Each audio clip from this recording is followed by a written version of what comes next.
మాజీ మంత్రి పురంధరేశ్వరి ఆ మధ్యన కేంద్ర ఆర్థిక మంత్రి నిర్మలా సీతారామన్కి ఒక రిక్వెస్ట్ చేశారు, ఒక సజెషన్ కూడా. సమస్య ఏంటంటే ఈ క్రెడిట్ కార్డుల మీద వేసే ఇంట్రెస్ట్లకు అడ్డు అదుపు లేకుండా పోతోంది అన్నది చర్చ. మామూలుగా కూడా మనం క్రెడిట్ కార్డులు తీసుకోండి తీసుకోండి తీసుకోండి అని పదే పదే వెంటబడతారు. ఇది మీకు చాలా రకాలుగా ఉపయోగపడుతుందని. ఖచ్చితంగా ఒక రకంగా మీరు అన్నట్టుగా కొన్ని యాంగిల్స్ చూసుకుంటే కొందరికి అది ఉపయోగమే, దాన్ని సవ్య దిశలో వాడుకునే వాళ్ళకి. కానీ ఒక్కరోజు లేట్ అయినా దాని మీద పడే ఇంట్రెస్ట్లు అన్బేరబుల్ సిచ్యువేషను.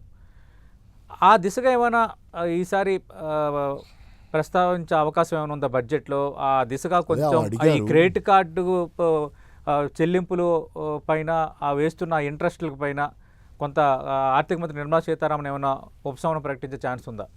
అంటే ఆమె అడుగుతున్నారు, అది కూడా బడ్జెట్ ముందు అడిగారు కాబట్టి కొంత చాలామందికి జరుగుద్దేమో, బహుశా ఆమెకి ఏమన్నా మైండ్లో క్లూ ఉందేమో, బహుశా అట్లా అందుకే అడుగుతున్నారు అనేది జనరల్గా ఉండొచ్చు. అయితే ఈ మధ్యకాలంలో అమెరికాలో కూడా ట్రంప్ ఇదే చెప్తున్నాడు. అమెరికాలో ట్రంప్ ఏంటంటే 10%కి తగ్గించుకోండి వడ్డీ రేట్లు, 10% మించి వసూలు చేయొద్దు. ఎందుకంటే మామూలుగా 20-30% ఉన్నాయి వడ్డీ రేట్లు క్రెడిట్ కార్డుల మీద. 10%కి తగ్గించాలి, అది కూడా 1 year తగ్గించండి చాలు, ఎందుకంటే కొంచెం ఉపశమనం వస్తుంది జనానికి అనేది. సరే, ఆయన జనం గురించి ఎంత పట్టించుకున్నా ఆయనకు కూడా పదవి కావాలి కదా. సో ఆ 10% ట్యాక్స్ 10% ఇంట్రెస్ట్తో కానిమ్మంటున్నాడు. అయితే వాళ్ళు ఒప్పుకుంటున్నట్లేరు, కొన్ని కంపెనీలు ఒప్పుకోవటం ఎవరు.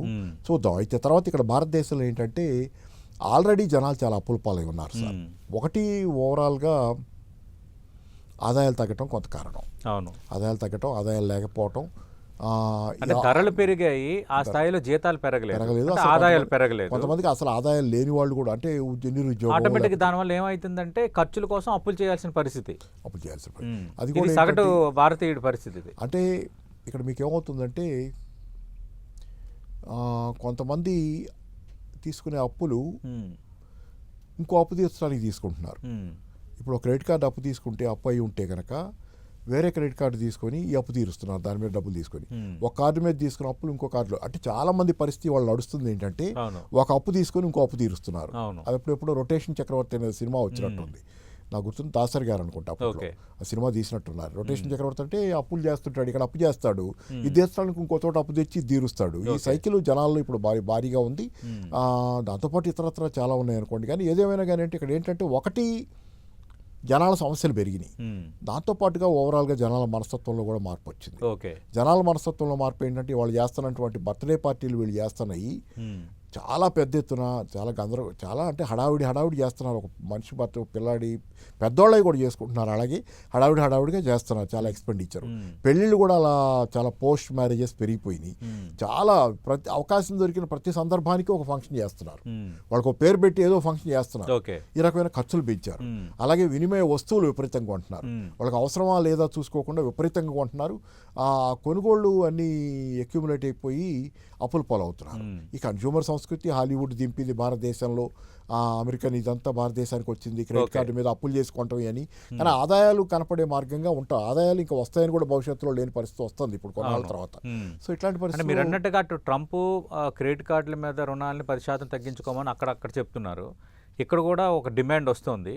ఖచ్చితంగా దాన్ని మెన్షన్ చేసే ఛాన్స్ ఉందా లేదా బడ్జెట్లో? ఉండొచ్చు, అంటే మనం ఎట్లా చెప్పగలం. కానీ ఎగ్జాక్ట్గా బడ్జెట్లో ఆమె అడిగారు కాబట్టి పురంధేశ్వర్ గారు, she a key party MP. మీరేమంటారు, ఇలాంటి ఇప్పుడున్న పరిస్థితుల్లో చేయాల్సిన అవసరం ఉందా? అంటే మీరు గతంలో చేసినవి కూడా జిఎస్టీ ఏం చేశారు, జిఎస్టీ మీద ట్యాక్స్ తగ్గించి ఆదాయం వదులుకున్నారు. అలాగే వాళ్ళు ఇన్కమ్ ట్యాక్స్ది కూడా వదులుకుంటారా అనే ప్రశ్న మనం వేసుకున్నాం. ఇప్పుడు ఇది కూడా ఇదేంటంటే వాళ్ళు వదులుకోవటం కాదు కానీ ఆ కార్డు కంపెనీలని వదులుకోమని అడుగుతున్నారు.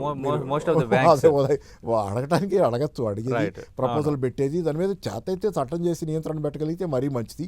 10% కంటే ఇప్పుడు ఇది కుదరదు, వ్యవహారం కుదరదు బాస్, ఎన్నాళ్ళు నడిపారు మీరు, ఇష్టానుసారం నడిచింది. కానీ చట్టం చేయడానికి అయితే సాధ్యాలు ఉంటాయి, సాధ్యం అవుతుంది. అది చేస్తే చాలా సంతోషం, చాలా మందికి ఇప్పుడు రిలీఫ్ అది. అదే సార్, ఇప్పుడు క్రెడిట్